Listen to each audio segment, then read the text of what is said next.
Welcome to the Recovery Centered Podcast, the space for honest conversation about healing, hope, and the journey through mental health and addiction recovery.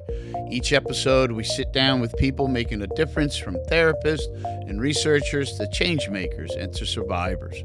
Now to explore what recovery really looks like in the world. This podcast is produced in collaboration with Beachway Therapy Center. Welcome to another podcast, my friends. It's an honor to be here. I am Tim Roberto. As you know, I am your host. I have a phenomenal guest with us today. Her name is Ashley Zarmanian. So we're going to split this whole thing in half, 50-50, because that's just the best way it works. Ashley's an amazing woman. She's a mom. She's a co-partner in Mangrove Therapy Group down in Delray Beach, South Florida. And I think to get rid of all the complications, I think we really met because we're both moving our feet. Yeah. And I had the privilege of a mutual friend of ours that wrote an incredible book called Rescue. I strongly suggest you guys check that out if you're maybe a trauma survivor or you've experienced trauma in your life. And so I met her partner and we hit it off. And next thing you know, I was eating lunch in their group therapy practice, and I loved everything about them because we were just talking before we went live, and this is my version of it. Game recognizes game and real recognizes real. Yeah. So I'm really honored to have Ashley here. I hope it's the opportunity for us to, by way of this podcast, that Ashley can reach that one person. I think you're kind of cool with that, right? Like Absolutely. We're always after that one person. Absolutely. Right. So, hey, why don't you tell us a little bit about yourself? Say hello to everybody. And Hi. So I think I felt connected with you particularly because we have a lot of guests come through, because we own a private practice. And so we have to network with treatment centers back and forth. But we're on the search for like really good treatment, people that have the same clinical philosophy that we do. And my partner and I Brian Gong is my business partner, by the way. Yay, Brian. And we feel just really deeply about treating the original wounds that people are using substances, process addictions, whatever, over. So when I heard you speak about the approach Beachway takes to trauma, it's very in line with what we're doing. Yeah. And so I just wanted to talk to you more. Oh, that's how cool is that? Yeah, I think it's we attract what we know. Yeah. Right. Yeah. Like Like-minded people. like-minded people. Yeah. And Beachway's getting out of, I don't know how you guys feel about this. We're not calling it our trauma program anymore after we've been killing it for about 9 years. What are you calling it now? We're calling it our resilience program. Oh, I love it, actually. Because a lot of people are using, I got trauma, I can't do it right now, or like they're kind of putting that, I got trauma, I can't, So we understand that, but it's about resilience, right? I mean, that's my language. My whole career has been like, yes, you have trauma. Yes, we have to treat that. And that is not an excuse to treat people like crap forever. And we have to move past it. Yeah. You need to understand developmentally what happened, where your triggers are, what makes you tick, whatever. And then be resilient and rise past it. Yeah. Yeah, so they've incorporated 3 stages to it. It's knowledge and safety, processing the trauma, and working through it. And then the third piece is to use all the skills and knowledge that you just learned, felt safe. It's knowledge and safety, process through the trauma. And then the third stage is to start using we've taught you. Yeah, it's pretty cool. It's about a 6-week course. Love it. Yeah, and you have to commit to it. You have to, do a little contract, and if you can't, then you're asked to leave, and then you have to advocate if you want to come back. Because there's other people like me and you, maybe not specifically, but you've dedicated yourself. Like you're a licensed clinician. My wife's an LCSW, and I know the discipline it took and the hard work it took and the commitment it took. You got to have people just as committed that want to be there doing what you're doing. Want to be there and get through this. But I did I don't know if you know this or not, but I did 8 or 9 years of treatment prior to going into private practice. I worked as a primary therapist. Yeah, I ran an eating disorder track. Oh, wow. And my reputation in the treatment facility was If people got assigned my group, they're like, "Ashley's your therapist?" Oh, no, because We I we was, like, so strict. we got one like that. Yeah. Dina's her name. Yeah, I was, like, the hammer, Yeah, right? the Like, I hammer. was the one that was so hard on Yeah, them. yeah. But it really and I think they know this, it came from, like, if I don't address this small behavior, this could be the thing that you die over. So, they knew once they got to know me, like, "Yes, I'm gonna be very hard on you, but it really genuinely is because I love you Yeah, and I want you to be yeah, well." And so if you look at my private practice, like, 10 years later, still probably half of it is alumni that know, like, yeah, she did care, but they'll talk about me traumatizing them yeah, when they're or in treatment. re-traumatizes. Yeah, and I'm still like, I don't yell at people, like, I'm not rough like that, but I'm still, like, very direct, and I'll tell you what you need to hear, for Yeah, but sure. Ashley, I think that goes back to game recognizes game and real recognizes real. Mhm. Like it's attractive to me, because I've been BSing myself my whole life Yeah. or I've made up excuses. And I got somebody who's calling me out respectfully. Yep. And it's either I step up or I step out Mhm. kind of thing. Mhm. And like yeah, they probably hate you in the beginning, but they learn how to love you dearly Mhm. towards the end, saying thank you for doing what you do. It's Mhm. exactly what I need. Uh-huh. And then they revisit because other stuff comes up, they're 100%. sober now, there's an eating disorder or their child is going through something or they're going through their first divorce or, Yeah. life continues to happen. And I think it's awesome too, like, you take it like that because, like, nobody thinks about it, I think, or maybe not as much as alcohol or drugs, right? Alcohol kills alcoholics, drugs kill drug addicts, but nobody, like, thinks about ED and how ED can kill too, and so you got somebody in Any of front of 'em. you, like, right? Any of the process addictions, like, I really firmly believe because I see it all day, every day, people put down substances, right? And that's great, I'm not taking Yeah, away yeah, that's huge, like, yeah, you quit drinking, you quit injecting, you quit whatever, yeah, amazing. yeah, But if you're still lying, you're still not acting in integrity, you're still stealing because yeah, there's a gambling addiction present, because you have an eating disorder present, because you have a shopping problem, because yeah, there's a sex and love addiction you haven't treated. You're not emotionally sober. You're not happy. You still don't have correct. peace. And that's the goal is for people to like find joy, Yeah, not yeah, just put something down. yeah, he just morphed out. Yes. Or, it's not more it morphed, Yeah. like, the addiction just morphed into something else, like, r But I think that's why we focus so heavy on trauma is that you have to understand why someone was using in the first place, mm, right? yeah, People causes don't and just like, conditions. yes, there's a genetic component to addiction, Yeah, but people don't just wake up and say, like, I'm going to self harm today. They're doing that because they're in pain. Something really yeah, hurts. there's a cause and condition behind it, right? Yeah, there's all this stigma about addiction, but like, they're people, they're humans who have had trauma. Heck yeah. And if you don't really treat that, they'll put down the substances Yeah, and then they'll find another way to hurt themselves and and from ruin their my lives. understanding, it's upgraded now, like, they've changed it, the terminology, to science and to a brain disorder. Do you agree with that? Ish. Ish, right? Ish. Brain Yeah. disorder, right? Yeah. I think for me, I'm not a very intellectual guy. I'm just a passionate guy driven Mhm. by a tremendous amount of heart Mhm. and life. Mhm.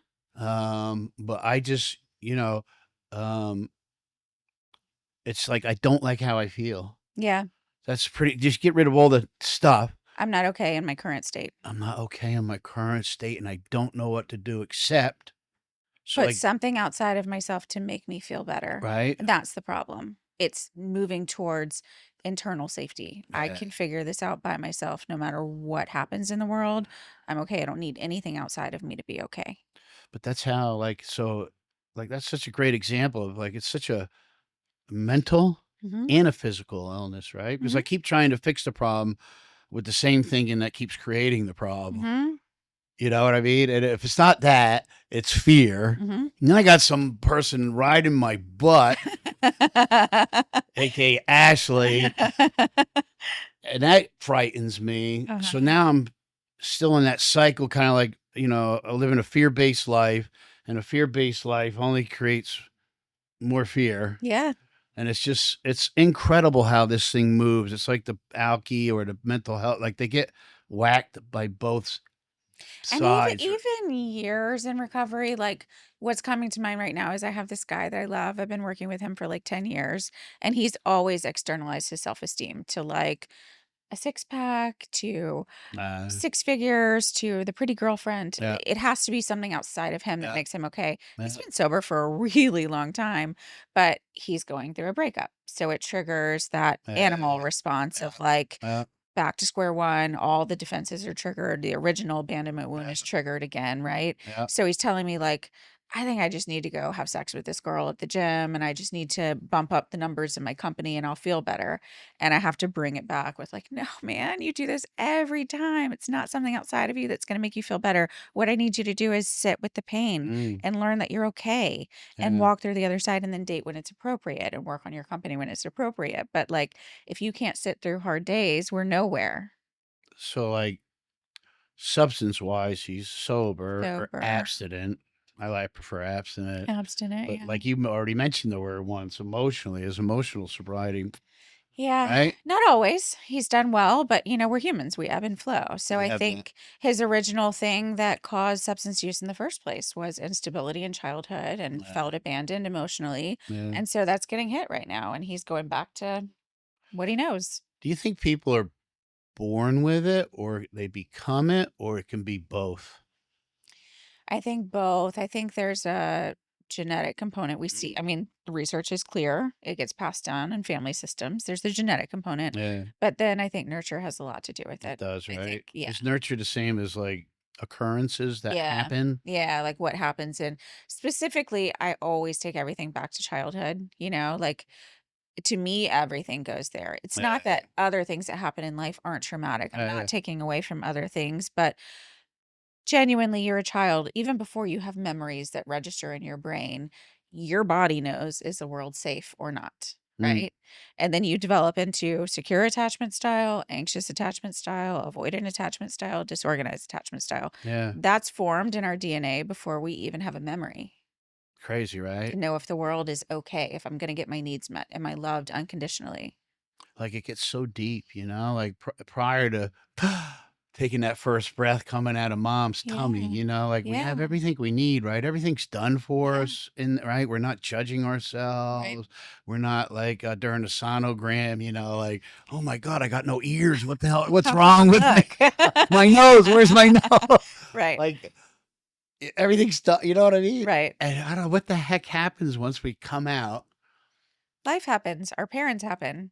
Programming starts, right? Yeah. Like so many of us are programmed to be something we're not. I find that a lot as a counselor. Yeah, it's you know what? Like I did half of my career not as a mom and now half as a mom. I have a 12-year-old and a 7-year-old, and it's easy to look at childhood trauma and be Mm, like, how could your mom not have known? Or why would your dad have done this? Or, oh, that's so terrible. You lived in active addiction or whatever. mm, And then you become a parent and it's like nobody knows what they're doing. Like I'm doing my best. yeah, with what you got, I'm right? doing my best every day, and I'm a Yeah, really mindful mom, yeah, and I'm doing everything I possibly can. I yeah, apologize, I do all the things, yeah, and I'm still screwing it up, I bet. They're yeah, gonna sit in some therapist office one day and yeah. complain about me.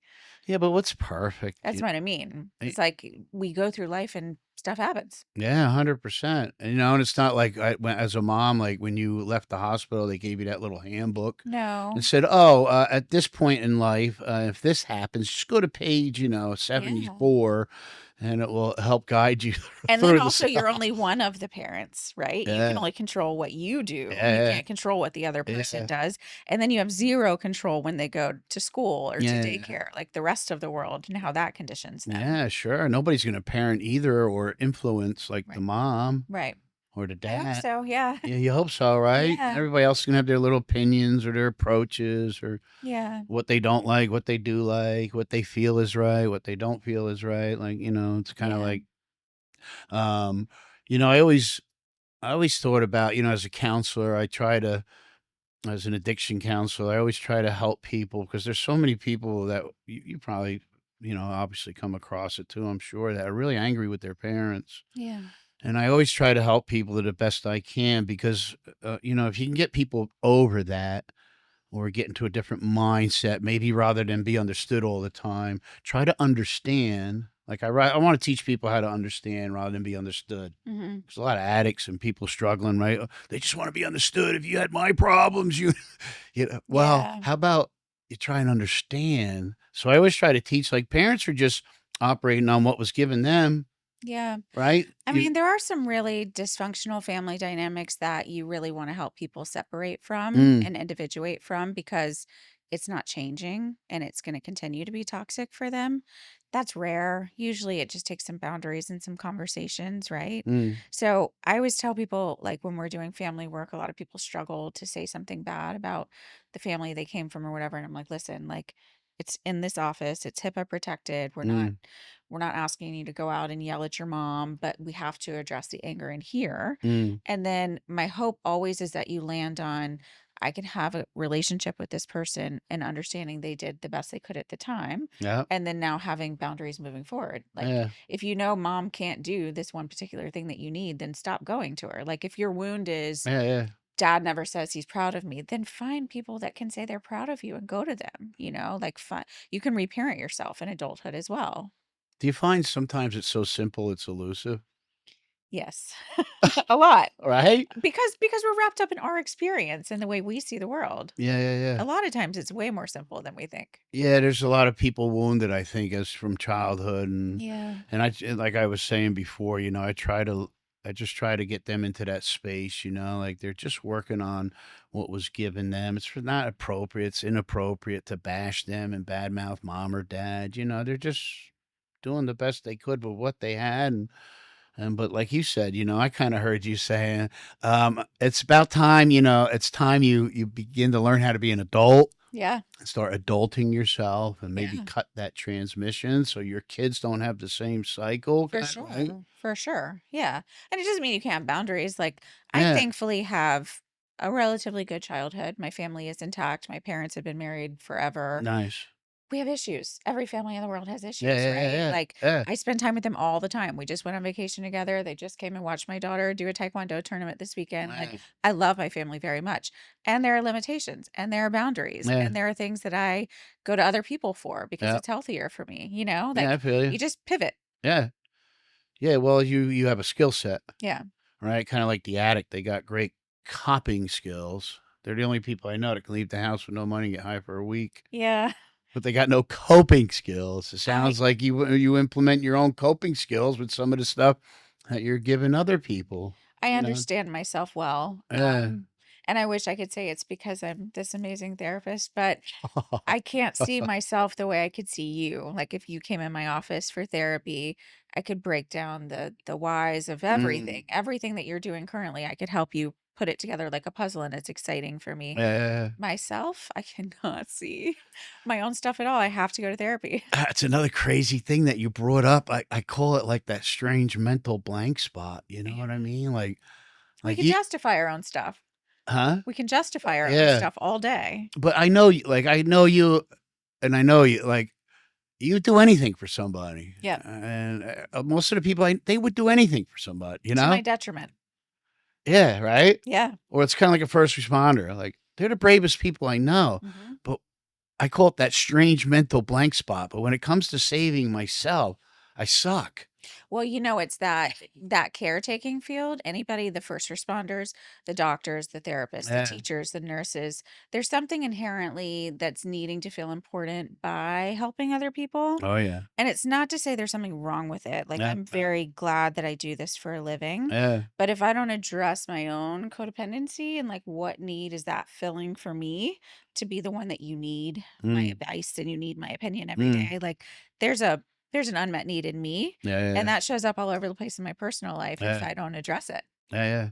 But why is it so hard for people that are like what we were just talking about? Why does their cell phone, and if they need help, turn into like 900 pounds all of a sudden, and they can't do it? Like Because reaching out for help. because if you look at my worth in the world is inherently what I can do for other people. That's how I get my needs met, is showing up Mm. for other people, but your own needs were overlooked when you were a kid. You don't think to ask for help. It feels like you're burdening someone, or Oh, I your like needs are that. too much, or The you're br too sensitive, or there's a different soundtrack for everyone. I have my own personal soundtrack, Yeah, but it took me a long time to be like, hey, I need some help with something, or like, yeah, I have a need here. I'm not okay with what's happening here. yeah, And I still have a hard time because I'm like, well, this person's going through something or whatever, but yeah. I have to advocate for me because who's going to do it if I don't? Yeah, 100%, nobody. Yeah. So that's intrigues me now to ask you this question. I hope I'm Okay. not putting you on the Oh spot, God. What? but I can't help myself. I got to do it. Okay. Is there a reason that led you into being a therapist? You know, committing all this, discipline and time and licensure. It's not an easy task. You know, it takes a big commitment. I I would not have been able to give you an answer 20 years ago Oh, other than God. No addiction in my family, nothing for me. In fact, even when I went to study mental health, I'm like, I don't want to work with addicts because they're selfish and yeah, whatever, all the yeah, stigma. yeah, No, I was working in a school with kids with behavioral issues, and I yeah, was a behavioral specialist for them. yeah, And I intentionally went to grad school because I wanted to be a school therapist. I wanted to like work in the school system. yeah, I've always had a heart for kids. yeah. I've always wanted to help them, but I was having a lot of transference with them also. Ah, Like when they're going through stuff, I would be crying in my bed later about I can't do anything about ah, this. Like kids are too hard for me, and I know that's a limitation in my ah, career. But when I was in grad school, I had a professor that was like, knew me, knew my personality and the way I tick. And ah, she's like, there's this place, Karen Renaissance in Boca, and you ah, should go and do your internship there. ah. And I did. And like the first group I was in, I was like, these are my people. Like, oh, I'm home. Because it really wasn't even about addiction. It was like personality disorders and Yeah, family structures and accountability and yeah, like no victims and yeah, totally Ashley style. And yeah. so I did my whole career there and stayed, and then I branched out. That's amazing. So, it started, like you said, with God, and then God put you into this space where you're going to be used. Mhm. And now look at you, you're crushing it. Well, You're in helping so do many people. thank you. I hope so. Yeah. I mean, in doing this work, it's forced me to dig deeper and understand like there was a deeper psychological drive that I think was subconscious about why I was so drawn to like I want to help people in the world. Yeah. But I wouldn't have had that understanding at 25. I just knew I want to advance my career. I kind of like this thing. Psychology is interesting. Yeah. God, God did that. Yeah, it was moving exactly the way it was supposed to, right? Yeah. Otherwise, it'd be different Yeah. right now, maybe I wouldn't even never have met you. Yeah. That's a whole nother conversation because it goes really deep. I mean, if you really think about where you are at your life, it was every moment prior Yeah. that had to go down. If there was a waiver to one of those moments, like, I don't know, would we be sitting here now? Or Even I have like no idea. Like, Even my business partner, we were catty corner in our office spaces for like 5 years, and yeah, we were the hardest working people in the building. We would always be there 7 a.m. typing away, doing our notes, yeah, doing our yeah, charts or whatever, yeah, and like banter back and forth, but not even really a relationship beyond like we have the same drive, yeah, right? yeah, And I just knew when I wanted to go in private practice, he would help. And so I just went and sat with him, and we intended to share office space. And then Mangrove Therapy Group is born from there, yeah. It's a very different name. I like it. It's unique. Thank Is you. there a reason behind that name? Very specific reason, Oh, yes. I love it. So, we wanted to do something like the there's so many, like, heal and tranquility and, like, Yeah, not to diss any of yeah, those people, but we wanted, like, yeah. something that meant something. So we did we did I sorry, I'm get. sorry. Yeah, no, I get that. I really get that. But we did a lot of research because we just wanted like a strong symbolic name about Yeah, what we really want to yeah, do. So we tossed around a couple of names, but mangrove trees are the thing that sustains the ecosystem in Florida because they're known for the roots. So the yeah, roots run all through the water ecosystem yeah, and sustains all wildlife in Florida. yeah. And that is really what we want to base everything on is like everything comes Love down it. to the roots. Everything comes down to childhood experiences, Yeah, attachment, original trauma. We want to get to the root and not just solve like, how was your week? yeah, Like yeah, that's not yeah. I therapy. feel you. Yeah, 100%. So that was 5 years ago. Ish, yeah. Um, Were you in the same location where I met you? we were, but we're about to move. Are you? Yeah. We're Uh, building out our own space right now. what? Yeah. Like building your own? So we're gonna do a 5-year lease from Uh-huh. this place, but Uh-huh. they like gut it in between tenants and then let you. So Brian Design and I it? were just at Home Depot this weekend, like picking our paints and picking our flooring. Real, huh? It's so exciting. Oh Yeah. my It's gosh. gonna be like Are you my gonna do a vision. grand opening, Of like kind course of we are. thing? Yeah. And you'll be there. Oh, Yes. yay. Oh, I Yes, of love course we grand are. openings. Yeah. Oh, wow. Congratulations. Thank you. And then the other two people I met, right? You brought them on. There's 5 of us all together. 5 Yeah. of us. Yep. What are the specialties there? Like, Like, what's your specialty? What's your So everyone does EMDR. That's important. We won't hire anyone that's not trained in EMDR because it's just what we believe firmly. That's at the root of all of it's a gold standard for treating trauma, period, right? Yeah. And then all of us have our own things. So like Brian Gong, my business partner, likes like a single event trauma. He likes to like jump in and help you get past it and go on, never see you again. Right? Like he really likes to do that. Yeah. I like tedious, developmental.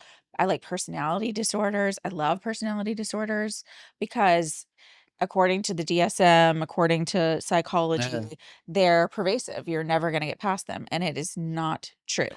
So like BPD, you mean? Is that what you mean? Borderline personality disorder in particular is a series of developmental trauma, and I can totally cure it. Oh, I love that. I totally can. Did you hear that? I hope that maybe that's the one person we were after. I totally can. Are you struggling? Did you just hear that? Oh man. So it's the world was not safe and I have all of these traumas. And so I'm not sure who I am. And I have all these maladaptive coping skills and I have all these reckless behaviors as a way to tell you I'm in pain because it's not safe to just say I'm in pain and trust someone's going to show up. Right. I can totally cure it. What is the number one, if that's a fair question, number one characteristic of borderline? Is there very unique? I mean, the Don't phrase, like rules, whatever. no, that's antisocial. Borderline is like, I hate you, don't leave me, right? Like that push pull. I want you here, but I'm going to test the crap out of you and make sure that which is just, there wasn't safety. Right? So I'm going to drive you crazy and then reel you back in? To make sure that you're safe. Gotcha. But they do it to themselves as well. So there's like a trifecta with borderline. So they have a pattern of 3 reckless behaviors. So it's substance use, cutting, eating disorders, promiscuity. Like it can be anything, but normally they have at least 3. And they're in pain. They're humans that are in pain. I can treat pain all day long. Yeah, 100%, right? Yeah. Pain's treatable. Same with like narcissistic personality disorder. Like everyone hates them. Even, people in the field are like, I don't want them. They're going to be a jerk. And I just see like, I don't know. I'm joking, but I'm kind of not joking when I say like, I love to break them. Well, you love a good challenge. I love the puzzle of therapy. I love that I can see people when you come and sit next to me and you're attempting to be condescending and like judging. So what school did you go to, Mrs. Zarmanian? And like, it's all, you're trying to posture because you're deeply insecure, right? And so because I can see that, I don't get intimidated by it. Instead, I want you to talk about why are you deeply insecure? And when I can get them to break and cry with me, I'm like, yes. So it's kind of like you're like the Chuck Norris of mask removal. I like it. Yeah. I don't know if I'm Chuck Norris level. That's a high compliment. That's my whole childhood. Yeah. Yes. But no, I mean, I just love it. I like the challenge of it. So you're and then what? So your personalities. Personalities, process addictions is what I'm most known for. EMDR. And then Brian Drennan, more like failure to launch, anxiety disorders, depressive disorders. We make a joke. I don't know why the universe is doing this, but his clientele has shifted to like like older adult women, like 60, 70-year-olds love Brian Drennan. Oh, for real? Oh, wow. All right. And then Amy likes depression. She likes grief and loss, that kind of stuff. And then Amber, I think is a lot like me also, actually. I think she has it in her to be a bit like quietly confrontive as well. Let's get busy kind of approach, right? Yeah. Come on. Yeah. Direct. If you're in my office, something's wrong. Yeah. But I've heard her get really into like dissociative disorders and she likes to learn new models of EMDR and new techniques. And so she's cool with that stuff. Yeah. Yeah, that's awesome. And insurance wise, like self-pay, but we do super billing, so you can submit for reimbursement with your insurance. Okay. Yep. And most people are successful with that. Like it depends. You have to stay on, even with my own, like I have to submit and say following up. They don't want to, there's not a lot of empathy for mental health still, Isn't unfortunately. it? It's unbelievable, It's man. The stigma, unbelievable. it's just unbelievable. The Well, stigma. it's crazy because it's so tied to your medical health. Yeah. It's so like every Like major thing that's showing up in a doctor's office, not every, that's not fair. A lot of a it lot. though is because we're 100. not treating depression and anxiety. Let's just take one, like, or you said depression or anxiety, what stress, Right. or And then anxiety. your cortisol's up, and then you have cancer, and then you have a heart attack, and then you have let Yeah. them go to It just, therapy. it just kind of constantly kind of eats away at Yeah. you. So, and your mom, right? You said a I mom am a too? mom. I have two little girls. Two little girls. Yep. Yep. So I've had a eating disorder specialty my whole career, and then I was given two little girls, and I'm like, I can't mess this part up.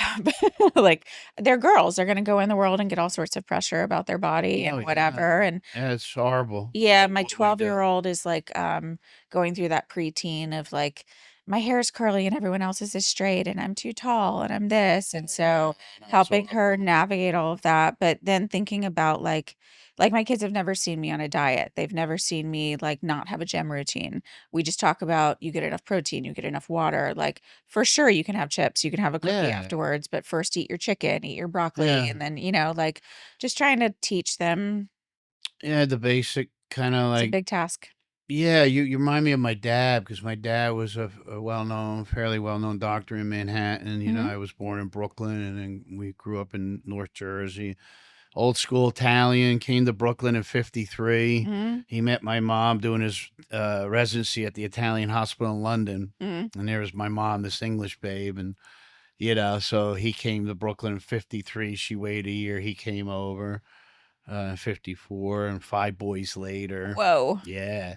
But my dad was a very practical guy. Like he loved being a doctor. Like he loved it, kind of like us, right? We Mhm. loved this space. Yeah. And dad would always say, his hands would always, he always did the three-finger thing. It's Italian. He's like, everything in moderation. Yeah. You want to abuse Yes. things, you're going to be abused. Mhm. Because, we were, all my brother, we were struggling with addiction. Yeah. And he just couldn't understand it. He could just never get there because he was such a basic, Logical thinker. Yeah. logical, everything in moderation. I think unless you experience addiction yourself or love someone and live in the trenches with addiction, you don't understand it. It's easy to judge it. Oh, Like, why don't 100. you just stop? Yeah, because look at the behaviors behind it. Right. Like, how could you not? Like, I Right. wouldn't want to be around me when I was. Right. But at the same time, it's like almost anything else that you disagree with, right? Like, how can you understand something you've never experienced? True. Like, how do everybody doesn't like how they feel every once in a while, but most of those people don't do I do what mean, the addict or alcoholic does. bigger picture, that's probably the whole issue with society, right? Is that we lack understanding for each other. We don't have empathy for I don't understand their perspective because I'm not them, and that's okay. Yeah, it's talk about that rabbit hole, boy. I'll tell you, man. The people that can damage others, and no wonder so many feel like a failure. And Yeah. if we got rid of all that and just help them and ask them, hey, what's driving you to self-destruct like that? What's driving you to treat yourself so poorly? Yeah. And then because of the way addiction goes, right? It's not a spectator sport. Everybody gets to play, Yeah. whether the parents are using or not. In some cases they are, as you know, in some cases they're not, but it's just, but yeah, I mean, how do you understand something you've never experienced? Yeah. But I think, addicts have all of these maladaptive coping skills, which is the clinical term, but really they're like jerks. Like they're stealing from you, they're lying to you, they're making you feel like everything's your Oh, fault. yeah. They don't take any personal Correct. responsibility.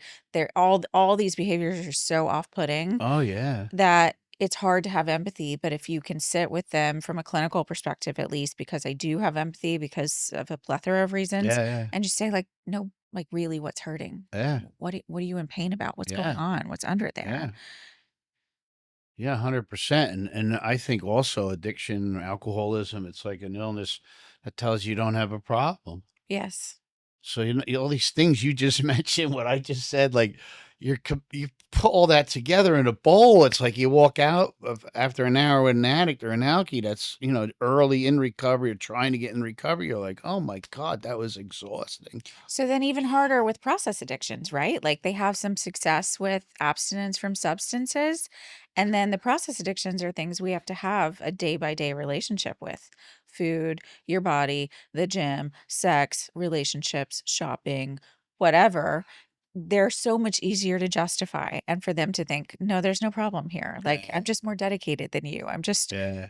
like whatever it Yeah. is, it's easier for them to do that. It's from my own experience, I'm drilling down on just shy of 19 years, Congratulations. Thanks. I'm still very active.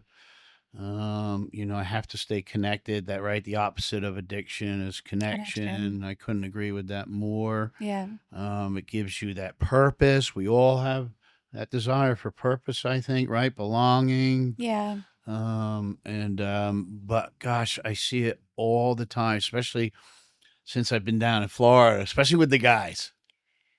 They go back to the gym. Yeah. I mean, anybody can go down to the beach. We live on the beach.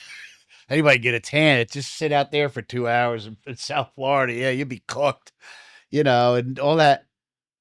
But the internal reality is not changing anymore. Yeah, man, I really love to treat men for that reason though, because I think that socially, I think we're getting better with A this, little bit, yeah. but socially, men have like one option to express that they're uncomfortable, and it's anger. That's it. Yeah. Right? They Oh, yeah. can't say, I'm scared, I'm lonely, I'm sad, I'm guilty, I'm ashamed, I'm whatever. And so they have a much harder time Yeah. talking about their feelings. So if you can sit and give them a safe place to do Yeah. that, like I That's a think, great point. and then even same with women, women are much more free to express their emotions, but then we're crazy and we're too emotional and we're whatever. Like we just drama queen. judge each other back and forth. Yeah. But somewhere in the middle, maybe Yeah. more rational thought from Yeah. my gender and maybe more emotional expression from yours probably is what we need. Yeah, I just tell, because I still work with a lot of men, and I just tell them, look, man, what we're about to do or what you're trying to do Yeah. is a different kind of hard. Yeah. It's just a different kind of hard. And they look at you like, huh? I'm like, look, bro, you just got to start doing what you don't want to do. Yeah. So make a list tonight, for the next time we meet. Make a list of what you don't want to do. And if you want to bullshit yourself, go ahead based on your history, not judgment. Yeah. You're going to drink. Yeah. And if you want to stop doing that and realize that the truth is a phenomenal asset for you, and there's nothing wrong with you, and there's nothing to be shameful about, shame is what I'm bad, and Yes. you're not bad. I've never really met a bad person. You maybe did a bad thing. Yeah. So that tends to work too a lot, When I worked in treatment, I had obviously my own caseload, right? And so the group that I used to love to do with them, like when I had several that were coming up in completion, was I'm willing to follow all of your suggestions except. And then they have to fill in the blank of like where their resistance is. And then I would let the group challenge each other, like go after each other. And then I would have them rank like who's most likely to make it and least likely to make it. And then they'd like get indignant, like, how dare you put me here? And they're like, well, you said like, I'm not willing to give this thing up. And that's going to lead you right back here. Like it would bring this very provocative discussion. The power of group And therapy. I love group therapy. It's the best. I love group You can therapy. get people this. I hate to put it like this. This is the only way I can do it right now. It's like you can pit the group members against each For sure. Yes. It's manipulation, but it's good. Like it's just, Well, not even pit them against each other, but like from a primary therapist perspective, I know all of your stuff and I know all of their stuff. So if you're bringing up something about, what you've done as a mother that you feel shame about, right? Then I can pull Susie, who's 19, who had an alcoholic mom, and be like, can you give her some insight about how that felt? And then they're both having this powerful moment, right? Like I love group therapy. Yeah. Yeah, that's great. I brought that up, gosh, countless times in group, like, do we have any people in here that grew up with alcoholic parents? Yeah. And, the younger kids, right? Or even the older, that's irrelevant. The point I'm trying to get to and use is, why don't you tell her or him what it was like growing up in that? Because you or a mom or a dad, you got 3 kids and you're still in treatment at 50 years old. So why don't you hear it from this? Yes. And it's kind of like, but it's also like, I don't know what it is. It's kind of weird. Maybe you have a great explanation for it, or an explanation for it. I don't know. Like, why does the truth weaken it? What do you mean? like a liar always has to remember what they say. Yeah. Somebody who tells the truth never has to, it never changes. It's always the same. As long as it's true. Correct. Hmm. So, like with addiction, alcoholism, maybe ED, I'm a little out of my scope with past alcohol and drugs. It just seems when I can get an adult to be honest, Hmm. they get better. Hmm. So I guess what I'm saying, like, why does the truth weaken the dysfunctional thinking, the distorted thinking, the addiction, the alcoholism, the disease? Because It's that's what it all is about. Like even beyond addiction, any unhealthy coping skill that we're using, right? We're in denial about it. It's the thing I was telling you about. Like I can't see my own stuff until my therapist is like, Ashley, like, no, because we all like justify the crap out of what it is that we're doing in the world until you get honest about like, that wasn't that person's fault. I made that choice. I'm of sound mind and I decided to do this thing. And here's the full truth of what happened. And here was my intention behind what happened. And here's why I manipulated. That's when you can start healing. yeah. You can't do it until you do that. It just seems like, I don't know, it's just like it kind of intrigues me, like addiction, alcohol. It may be ED. I don't know why I keep saying ED, but I am. It just there's always that lie. Like it seems like such a common or like such a like one of the major character defects. It's hard because that's the thing that will take them back out, though. Like the thing that they didn't want to get fully truthful about, or they wanted to make sound better than it was because there was a shame. Is that what it is? Why they continue to protect it, even though they're in treatment, even though they're in your office, even though they're seeking help? Like, I just want to Yeah. take them sometimes, shake them by the, you're seeking help. Stop lying. Well, there are some behaviors that just sound terrible, right? So, like, let's say you are a parent and you're in treatment and you're genuinely trying to get well, right? But you don't want to say, yeah, I drove drunk with my kids or I did this really awful thing. Like, that's an awful thing to say out loud. And sometimes the defense mechanisms, the ego, whatever, the shame is too loud. So, would you try to help them that, like, say, addiction or alcoholism isn't a moral issue? Yeah. Yeah. I mean, I think just being able to say the things that we're really ashamed of. Like also when I worked in treatment, we did like shameful secrets, like first 2 nights a group, like just put it all out there. And then they would add to it negative contracts while you're in treatment. What else are you holding on to while you've been in here? Like that was like my mission every day. Like, let's get all of that aired out because that's stuff that people relapse Like, who you over. flirting with? Yeah, that's what they relapse over. Oh my gosh, yeah, it's hard. The secrets they still keep. Because it's easy. Hmm. Every time I start a group, I still do 1 or 2 groups a week, and every time I start group, all right, everybody, we got 2 choices today. Either we can continue to bullshit ourselves, Right. or we can Right. we can make the choice to do some work. Right. What's Which one are we choosing yeah. today? So who's sneaking behind that wall where the camera's not? Uh-huh. Anybody want to put it into the middle of the room? It may inspire somebody else to get on. Those little behaviors though, literally though, people come back and they're like, thank God you like hammered me on that Oh, thing. Like yeah, not making my bed or stealing yeah, turkey from Publix or yeah, smoking cigarettes on residence when I wasn't supposed to or whatever, because yeah, they really were like indicative of you still not being fully integrity, like there yeah. still is something missing here. Yeah, the Karen philosophy, beach wave philosophy, very Very similar. similar. Yeah, it's I all think that's why I knew when you started talking, I'm like, oh, that's my people. yeah, it's all clinical Yeah. trumps everything at Yeah. Beachway, same as Karen, Yeah. even over admissions and all that. It's Yes. always clinical first. Yep. And that's how it should be. Yep. You got to really go after all those learned behaviors The and little things. And I can see it like in my personal life, people that I know struggle with addiction.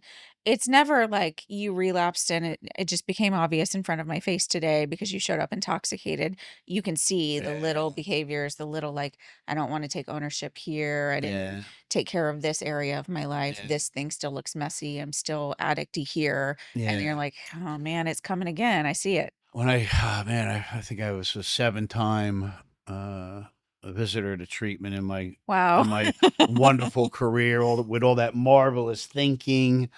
And you just made me think too, boy, this is a great conversation because I used to get those relapse prevention worksheets Yeah. and they always would say, you pick up before you put in. You do, though. You Well, do. I just heard it, and you just took me back because I used to be like, oh, God, another relapse prevent. Yeah.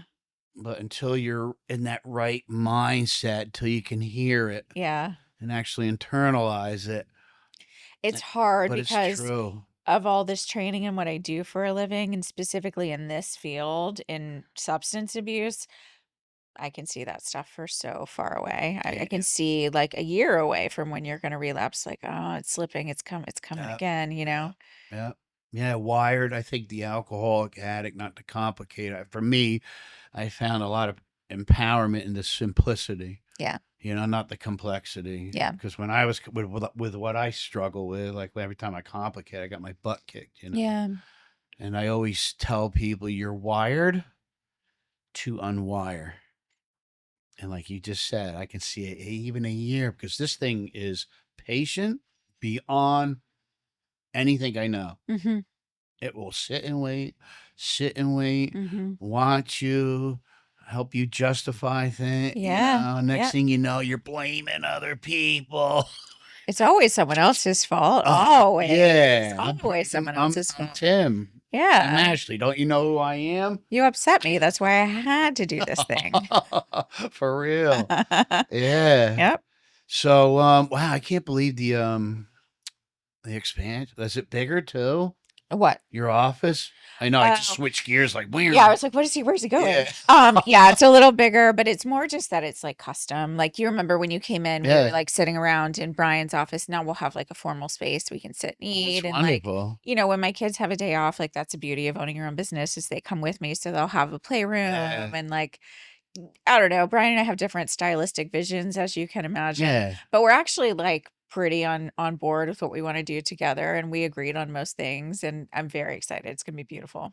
And then so not to like speed the old chuck wagon up, but what are your dreams? What are your aspirations? Do you have down the road already goals, or you just kind of like this is enough for right now, or is this a stepping stone to what you guys have already discussed, like down in your future? I mean, I think this is what we want to do. The goal would be to get the clinicians that work for us up and running and full enough, and maybe add on to that to where Brian and I feel like we can be more involved in the community and go to trainings and Oh, be wow. more hands-on with supervision because we don't need to trade like hours in the chair necessarily. But I never want to give that up either. I don't ever want to stop seeing patients altogether because I love therapy. I genuinely do. I like supervision. I love this community. Yeah. I like to keep learning. I would stay in school forever, but I don't want to stop doing therapy. I'd like to slow down. I'd like to be more available as my kids get older. Yeah. I leave my office at 3 o'clock every day. Wonderful. I work out so that I'm sane when I get them. And then I get them and I like full on have dinner with them and do homework with them and bath time. And I love that. That was important to me. But I'd love to do even more. Like when they have stuff at school, be there, be That's involved very and important. Yeah. whatever. I'd like to write a book. I'd like Oh, wow. I'd like to run some groups. I'd Yeah. like Yeah. to, we'll see. Yeah. Move around Yeah, because we'll you're see. really blessed. You're very bright and you're really good. I can, at what you're doing. Thank I you. think it would be, I don't know about a shame. I guess, yeah, you're not that kind of person. Like you need to be spreading the sprinkling those beautiful gifts that you got and the skills. You need to be sharing them. Yeah, I'm not incredibly extroverted. I'm not like the life of the party girl. I'm pretty introverted. I like Yeah. my circle and my people. Yeah. But you see, I come alive talking about this Oh, because I yeah. love it. Yeah. So I'll never not be Yeah. Good for you. moving forward some way. Yeah. I'll continue to learn new modalities and help people and Yeah. partner with people. I'd rather be in the trenches than like teaching the lecture, Yeah. Yeah, and you've been cut out for it. I think anybody that's been in it as long as you have is cut out for it because it's either you got it or you don't. Yeah. Because we've both been in it for many, many years, and the majority, no disrespect, it's just and then over the years, like you said, there's that solid, stable crew Mm-hmm. that's still plugging away. Yeah. I remember that like even when I was an intern, there was a patient that Karen was long-term treatment. We were working with them 6 months to a year, and then aftercare we were very involved. Their parents were coming and living on residence and doing Yeah. treatment with Yeah. us. We were very invested in these people's lives, and I remember one of them died that I cared about. She was a mother, like, it was just horrible, Yeah. and I asked her primary therapist, like, "Did you hear this? Are you okay?" And she's like, "Eh." And I just remember being like, at first I took it as, like, maybe I'm a rookie, and so I shouldn't be emotional about this, but I like that about myself, and I don't want to lose that part where, Yeah. like, if I lose someone, I'm gonna be devastated. I'm gonna need Yeah. some time off. I'm gonna be at the funeral. I'm gonna be questioning, what did I miss? What did I Yeah. do wrong? Like, I think you can know the science of therapy. I think it's very different to genuinely be someone who really cares about people, Yeah. and I really care about people. Yeah, I can tell. I know it when I see it, you know? It's, I don't wanna ever lose that either. Yeah. Then I think it's time to step away, or I also think, gosh, if you're at that point, like, what's unresolved or Yeah. what aren't you doing for self-care? Yeah. Because, you know, this we see people at their worst, Yeah. kinda like first responders or doctors or nurses or, Yeah. you know, over and over and over and over, and sometimes you just wanna beat your head against the wall, like, "God, what else can I do to get this person to make the shift?" The first time one of mine died, I was destroyed. Yeah. And do you know David Almeida? Who? David Almeida? He's amazing. Anyway, he's a clinician that I worked with Uh-huh. for a long time that I really looked up to, and we're very like-minded, and I went Yeah. to him for advice and collaboration a lot, Yeah. and I was like, "Can I come in your office?" And he shut the door, and I was like, "Andrew died, and, like, I have to tell my evening group tonight. I'm the one that has to announce this, and I'm supposed to be strong, and I'm gonna Yeah. cry. There's no way I cannot cry." And Yeah. he looked at me, and he's like, "Cry. Yeah. Like, be human. They're gonna appreciate that." Yeah. And I still try to hold it together, but of course I lost it because it's who I Yeah. am. And it was like one of the most powerful groups we ever had where I became just like human to them, you know? Yeah. Yeah, and I think they respect that too, Yeah. because they know obviously you're quite capable, Mhm. with boundaries and no, and no's a full sentence with Ashley. Yeah. But I think, you know, it's still that human thing, like when you see somebody that's been hit, Yeah. like it's still yeah. Yeah. Yeah. Wow, what did that ended out really deep.